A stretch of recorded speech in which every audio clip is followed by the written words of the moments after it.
Welcome to The Political Shelf, a series in which I recommend reading for reformers.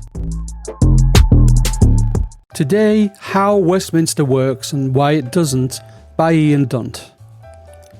For my first instalment on The Political Shelf, I've chosen an author who, at first glance, I share little in common with.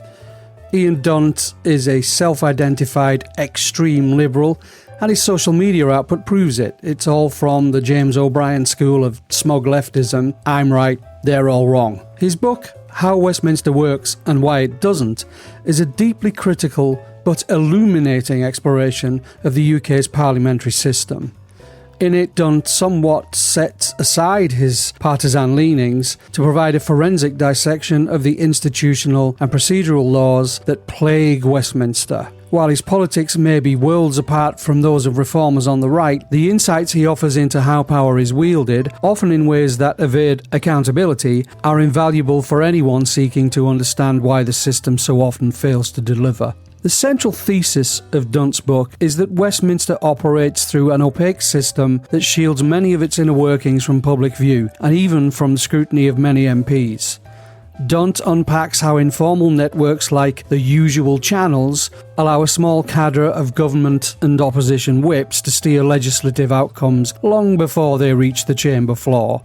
This lack of transparency is a key contributor to Westminster's failure to serve as an effective check on executive power. His critique of the Treasury's dominance is particularly relevant. Dunt explains how the Treasury exerts outsized influence over government decisions, constraining ministers and departments through stringent budgetary controls.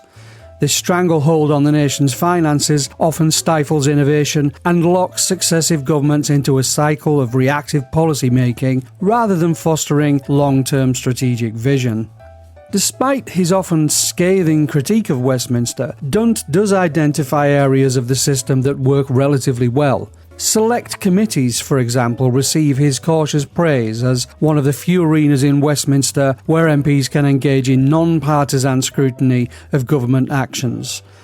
These committees provide a rare opportunity for in-depth questioning of ministers and experts, offering a space where political performance is stripped away in favour of genuine accountability. The role of select committees is vital, not just for the parliamentary process, but for democratic governance as a whole. While their recommendations are non-binding and governments are not obliged to act on them, the fact that these committees exist as an alternative form of oversight cannot be overstated.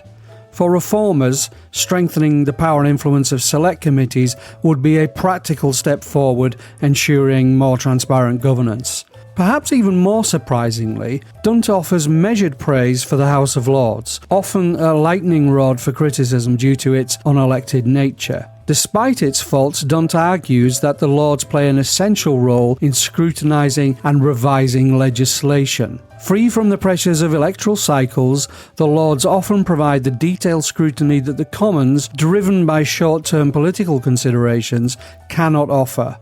Dunt suggests that the Lords' ability to block or amend poorly conceived legislation is one of the few remaining bulwarks against the dominance of the executive. While the House of Lords is not without its problems, and reform of the appointments process is clearly needed, Dunt's argument is that the Lords remain a vital part of Westminster's ability to scrutinise government decisions. For those seeking to reform Westminster, it may be worth considering how to strengthen the Lords' scrutinising function without sacrificing democratic accountability. Another of Dunt's most damning criticisms is reserved for the British press, which he argues has largely failed in its duty to hold Parliament to account. Instead of providing the public with serious, in-depth coverage of the workings of Westminster, much of the media focuses on the spectacle of scandal and personality politics. For Dunt, this lack of journalistic rigour contributes to the wider dysfunction, leaving the electorate ill-informed and allowing the real power structures to evade scrutiny. This critique is particularly relevant in today's media landscape, where sensationalism often takes precedence over substance. The failure of the press to delve into the more technical aspects of parliamentary procedure means that the public is rarely made aware of how power is truly exercised in Westminster. Dunt's call for better, more thorough political journalism is one that resonates beyond party lines, I believe. One of Dunt's key proposals for reform is the introduction of proportional representation to replace first past the post. He argues that first past the post distorts electoral outcomes by favouring larger parties and marginalising small ones, leading to a system that is not truly representative of the electorate's will. In Dunt's view, PR would create a more pluralistic and accountable parliament where smaller parties and alternative viewpoints are given the opportunity to shape national policy.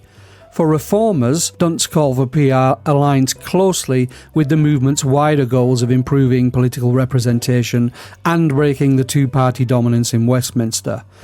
PR offers a pathway to a more representative democracy where every vote counts and political power is more evenly distributed. In this respect, Dunt's proposals reflect the kind of structural change that reformers have long advocated. So why should you read this book? Ian Dunt provides a comprehensive, well-researched critique of the UK's political system. His analysis of the hidden mechanics of power, the outsized influence of the Treasury, and the failures of the press is sobering but necessary reading for anyone interested in political reform. His praise for select committees and the House of Lords offers a balanced view, reminding readers that while much of Westminster is dysfunctional, there are still parts of the system that can be built upon. Dunt's advocacy for proportional representation will resonate with reformers seeking to modernise British politics and create a more representative democracy. Ultimately, his message is clear. The system will not fix itself. Real change will only come through sustained public pressure and a commitment to reform the structures of power that currently evade accountability. So while Ian Dunt's politics may differ from those on the right or within the reform movement, his insights into the dysfunction of Westminster are widely applicable. His analysis challenges us to think critically about how our political system operates and what reforms are necessary to ensure it serves the interest of all citizens. Thank you for listening to this episode of The Political Shelf. To be immediately notified of future reviews, follow me on X @NoelReforms.